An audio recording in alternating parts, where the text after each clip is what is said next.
அனைவருக்கும் வணக்கம். Gold medal செய்தி கைஷ் வழங்கும் கற்க கசடர நிகழ்ச்சிக்கு தங்களை வரவேற்பதில் பெருமகிழ்ச்சி अடைகின்றேன். सबको सादर प्रणाम. गोल्ड मेडल सिंधी गैश प्रस्तुति कर्क कसडर कार्यक्रम पर आप सबका हार्दिक स्वागत है. आज का कार्यक्रम है हिंदी साहित्य का इतिहास. इसमें आधुनिक काल में जितने भी वाद हैं उन वादों के बारे में हम विचार विमर्श करते आ रहे हैं पिछले एपिसोड में से. तो आज भी एक वाद है, उसे हालावाद कहते हैं. हालावाद, हाला का मतलब है मधु कहते हैं या शहद कह सकते हैं. हालावाद ये क्या है? ये विशेष प्रकार का वाद है, लेकिन नाम तो ऐसा है, लेकिन उसमें उसका काम तो ऐसा नहीं है. उसकी नींव में समाज सुधार की चिंता है, समाज सुधार का विचार है, जाति पातिहीन समाज का विचार है. इसके संस्थापक हैं श्री हरिवंश राय बच्चन. उनका प्रसिद्ध ग्रंथ है मधुशाला, मधुबाला, मधुकलश आदि. क्या है, हर जगह मधु मधु मधु कहते हैं कवि जी. इससे सब कुछ लोग ऊब गए और वे प्रचार करने लगे कि ये कवि शराब का, नशे का प्रचार करता है. लेकिन असलियत बात वो नहीं थी. समाज में जाति का नशा और वर्ग भेद का नशा, वर्ण भेद का नशा और ऊंच नीच का नशा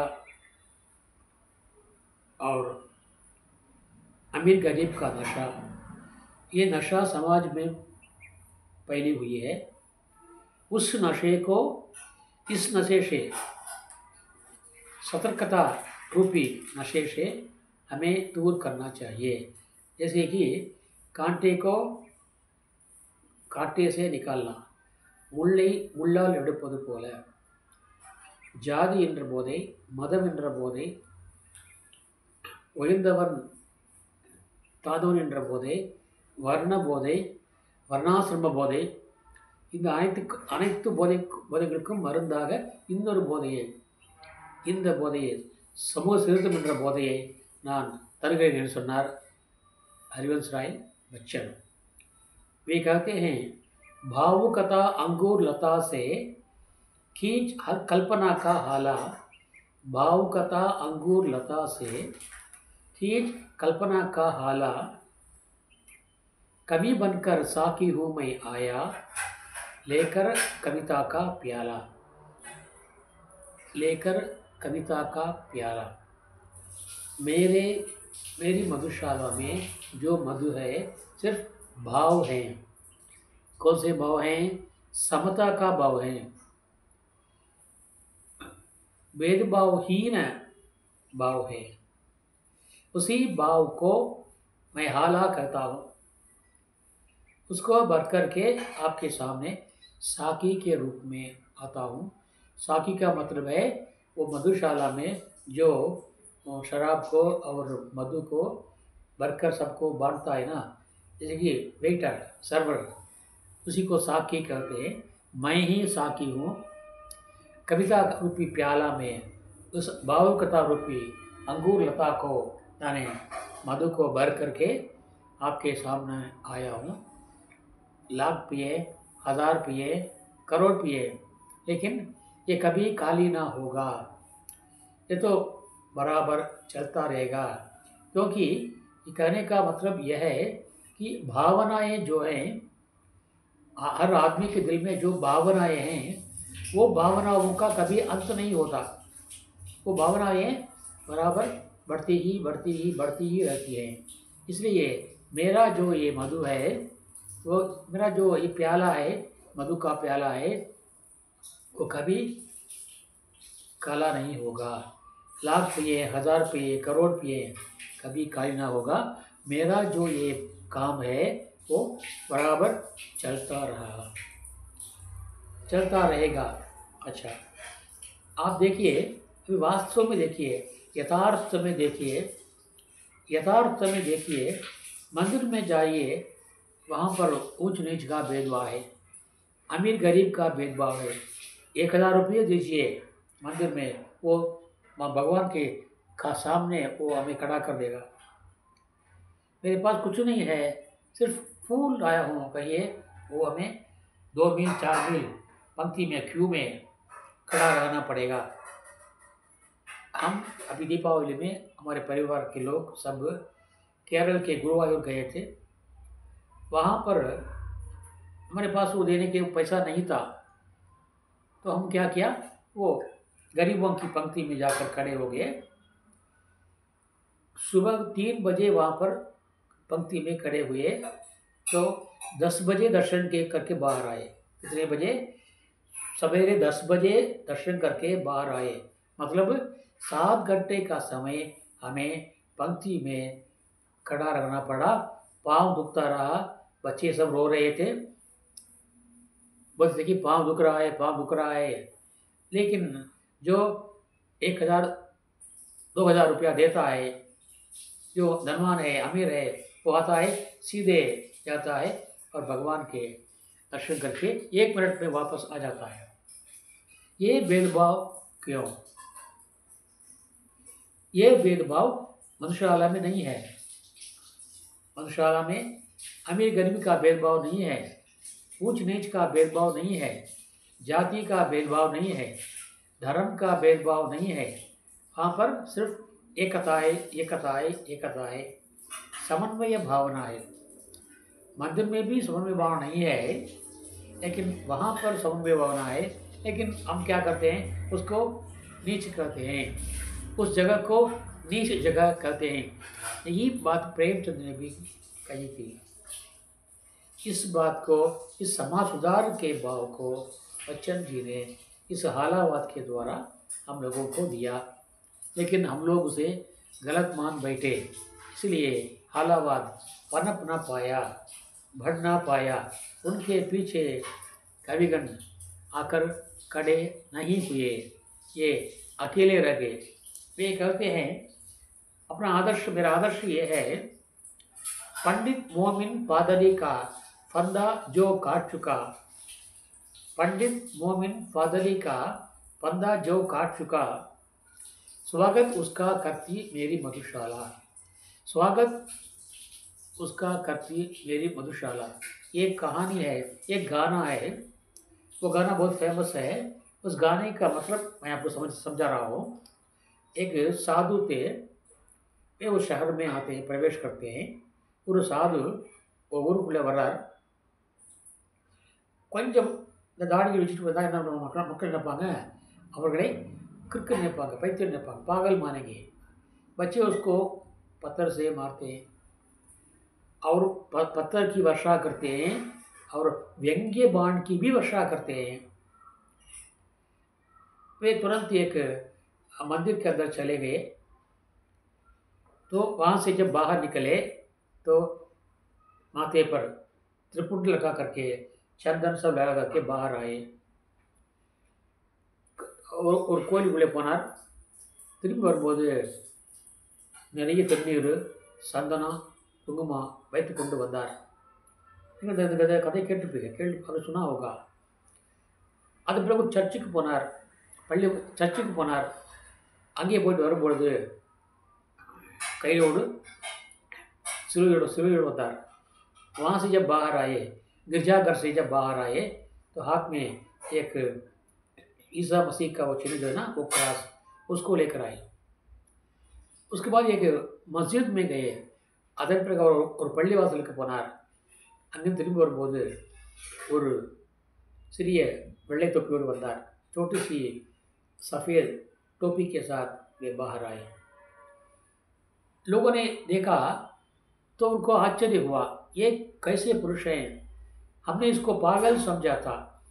நாங்கள் இதை பைத்தியம் என்று கருதினோம். लेकिन ये किस प्रकार के महान व्यक्ति निकले, तो वे उनसे पूछ बैठते हैं, क्या कह रहे हैं, स्वामी जी आप कौन से धर्म को मानने वाले हैं, நீங்கள் எந்த மதத்தை சார்ந்தவர்। तो वे जवाब देते हैं, तुम्हारा धर्म क्या है, मेरा धर्म क्या है, तुम्हारा धर्म एक, मेरा धर्म एक, और उसका धर्म एक, लेकिन भगवान का धर्म क्या है। ஆண்டவன் எந்த மதம் கேட்குறாரு, அந்த பாட்டு அந்த वो गाना है, உன் மதமா என் மதமா ஆண்டவன் எந்த மதம், நல்லவங்க என் மதமோ आंडवन अंध मदम। जहाँ पर अच्छे लोग हैं रहते हैं, अच्छे इंसान रहते हैं, वही सच्चा धर्म है वास्तव में। इस प्रकार जो इसके पास इंसानियत है वही सच्चा धर्मावलंबी है।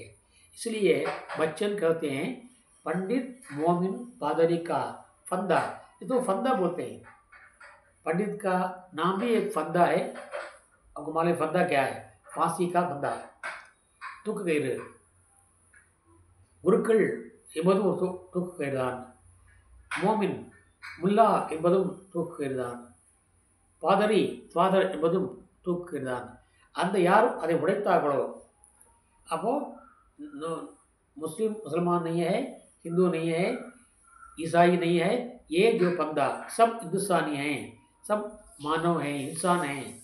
ये इस मत पे जो आते हैं वही मेरा मत है, वही मेरी मधुशाला है। मैं उसका स्वागत करता हूँ। पंडित मोमिन पादरी का फंदा जो काट चुका, स्वागत उसका करती मेरी मधुशाला, ये उनका आदर्श है। और कहते हैं तुड़वाते हैं मंदिर मस्जिद मेल कराती मधुशाला। मंदिर को कुछ लोग तोड़ते हैं, कुछ लोग मस्जिद को तोड़ते हैं। ये मंदिर को तोड़ता है और वो मस्जिद को तोड़ता है, और तीसरा जो है गिरजाघर को तोड़ता है। लेकिन मैं तोड़ने का काम नहीं करता, मैं जोड़ने का काम करता हूँ। पंडित मोमिन पादरी का फंदा जो काट चुका, उसको जो काट चुका है, स्वागत उसका करता मेरी मधुशाला उस आदमी का स्वागत करता है। आइए मेरे मत में, मेरी मधुशाला में ना हिंदू है, ना पारसी है, ना मुसलमान है, ना सिख है, ना और कोई किसी धर्म का है। धर्म की बात नहीं है, इंसानियत की बात है। इंसान की बात, ईश्वर की बात ही मेरे जो ये हालावाद का आदर्श है। इस प्रकार का आदर्श उन्होंने दिया। इसके द्वारा उन्होंने हम लोगों को समाज सुधार का संदेश दिया। वो संदेश बहुत आदरणीय रहा, स्वागत करने योग्य रहा। वो संदेश वे सबको देते रहे अपनी मधुशाला, मधुकलश, मधुबाला काव्य संकलन के रूप में।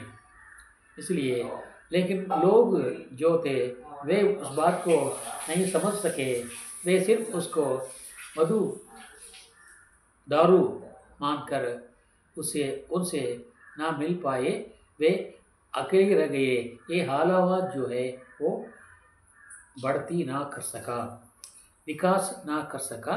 उनके निधन के बाद वो भी बंद हो गया।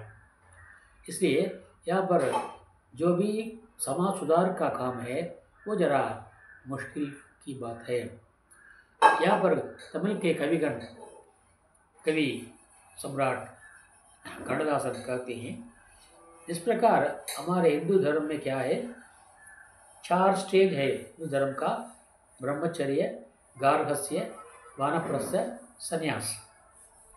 ब्रह्मचर्य, गार्हस्थ्य, वानप्रस्थ, संन्यास, ऐसे 4 स्टेज हैं हर हिंदू धर्म के मानने वाले लोगों के लिए।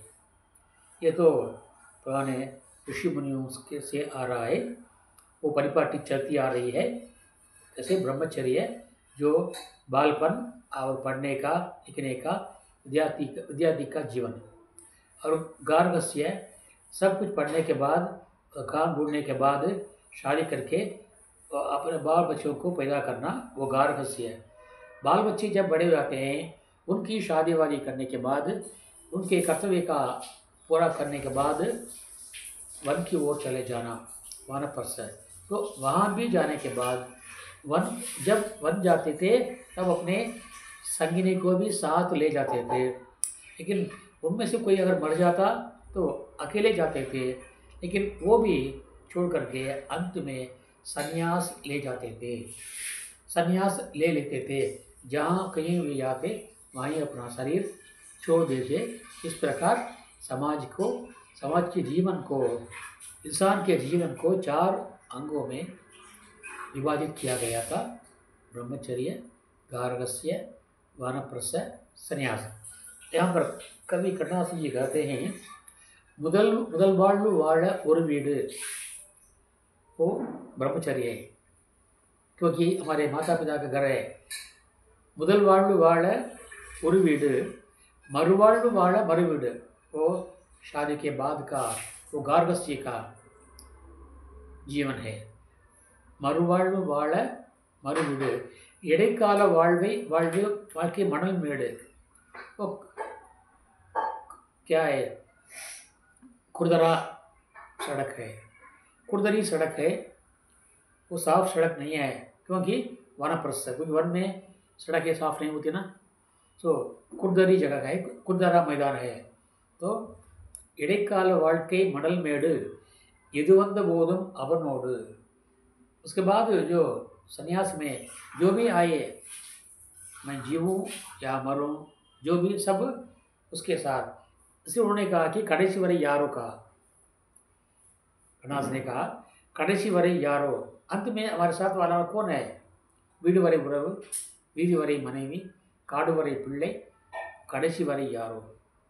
ये यदु बंद बोधम अवनोடு, जो भी आए वो भगवान हमारे साथ है, उसके साथ हम रहेंगे, उसके साथ हम मरेंगे, जो भी हो। यहाँ पर उन्होंने अपने इस कविता में 4 वो अंश का, 4 स्टेज का उन्होंने हमको समझा दिया है। और उसके बाद में कहते हैं, बोधे वंद बोध बुद्धि इल्लैये, बोधे वंद बोध बुद्धि इल्लैये, बुद्धि वंद बोध नंबर इल्लैये। इसलिए कहते हैं मधुशाला में जो है वहाँ समता है, लेकिन उसको जो गलत समझते हैं वो गलत समझने वाले हमसे अलग हो जाते हैं। उறவு मिले, एक गाना है, உறவு இல்லை பிரிவு இல்லை ஒன்றுமே இல்லை உள்ளதெல்லாம் நீயே अल्लाह வேறே गति இல்லை। तो यहाँ पर हम अकेले आते हैं और अकेले जाते हैं, ये तथ्य हिंदू धर्म का सत्य है। इसी को उन्होंने क्या है मधुशाला के रूप में नाम पर दिया। ये समाज सुधार का काम था, लेकिन समाज इसे ना समझ पाया और हालावाद वैसे के वैसे रह गया, वो आगे बढ़ ना पाया। इस प्रकार हालावाद के बारे में मैं संक्षिप्त विवरण आपको दे चुका हूँ। हालावाद பற்றிய ஒரு சிறு குறிப்பை சுருக்கமாக உங்களுக்கு தந்திருக்கின்றேன்। ஆகவே तमिलकलाम मुझे पुरुष को निरखें, आपकी समझ में आया होगा। कृपा करके आप ऐसा ना समझें हरिवंश राय बच्चन मधुशाला का प्रचार करते हैं, शराब का प्रचार करते हैं, ऐसा मत समझिए। वे समाज सुधार का काम करते हैं, जो कि वो भी साधारण जनता को समझ में आए। साधारण ग्रामवासी भी, अनपढ़ लोग भी समझ पाएंगे ऐसी बातों को। इसलिए इस दृष्टि से, इस ख्याल से, इस रीति से उन्होंने लोगों को समझाया। आप लोग जो छात्रों को पढ़ा रहे हैं, आप लोग इसको समझिए और असलियत की बात छात्रों को सिखाइए और समझाइए। यही मेरी आपसे सविनय प्रार्थना है। ठीक है, இன்றைய சிந்தனை, आज का चिंतन, மகிழ்ச்சியாக இருப்பதற்கு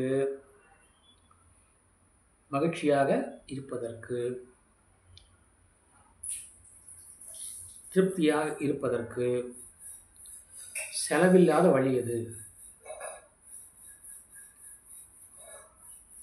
சினிமாவுக்கு போகிறோம், மகிழ்ச்சி, செலவு. சொன்ன மாதிரி டாஸ்மாக் போகிறோம், செலவு, மகிழ்ச்சி. டூர் போகிறோம், செலவு, மகிழ்ச்சி. எது வேணுமோ அதை வாங்கி சாப்பிட்டுக்கிறோம், செலவு, மகிழ்ச்சி. ஆனால் இங்கே கேள்வினாக்கா செலவே இல்லாத மகிழ்ச்சி எது?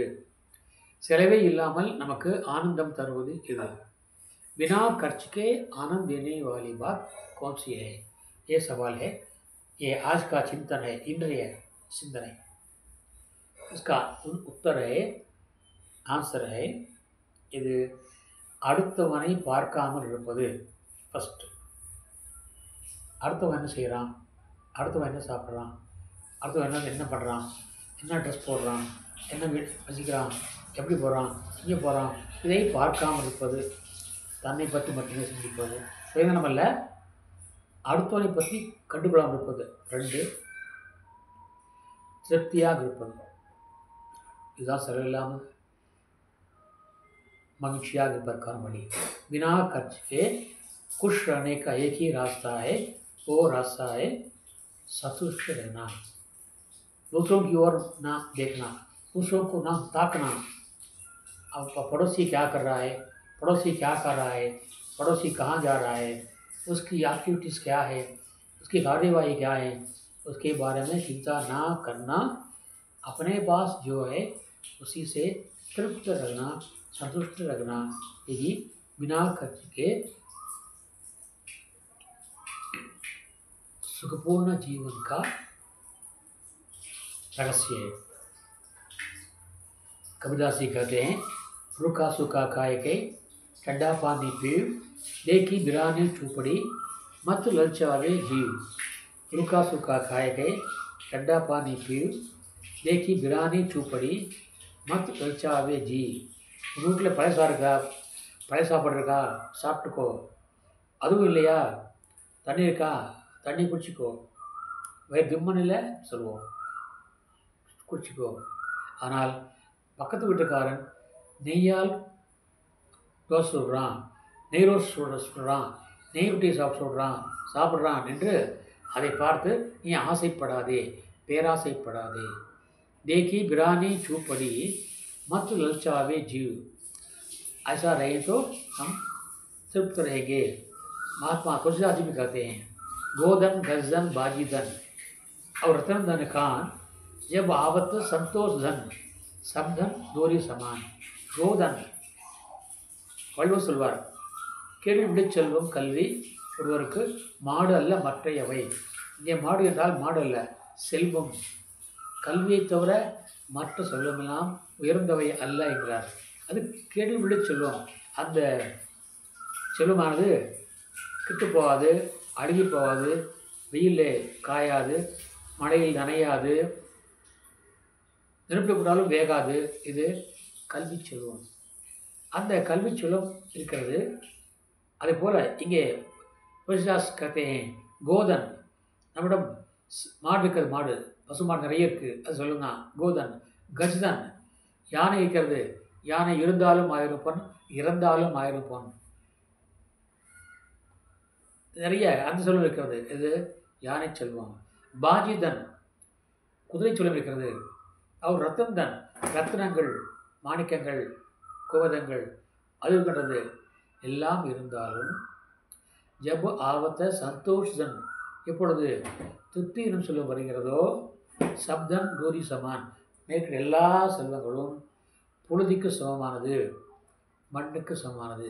கோதன் கஜன் बाजीधन और रतन धन खान, जब आवत संतोष धन सब धन दूरी समान। इसलिए बिना खर्च के प्रसन्न रखने का एक ही रास्ता है संतुष्ट मन।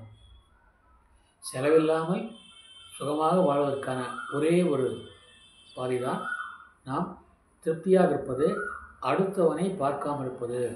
தூசோக்கி ஓர் நஜர் ந டால்னா, அடுத்தவனை பார்க்காமல் இருப்பது.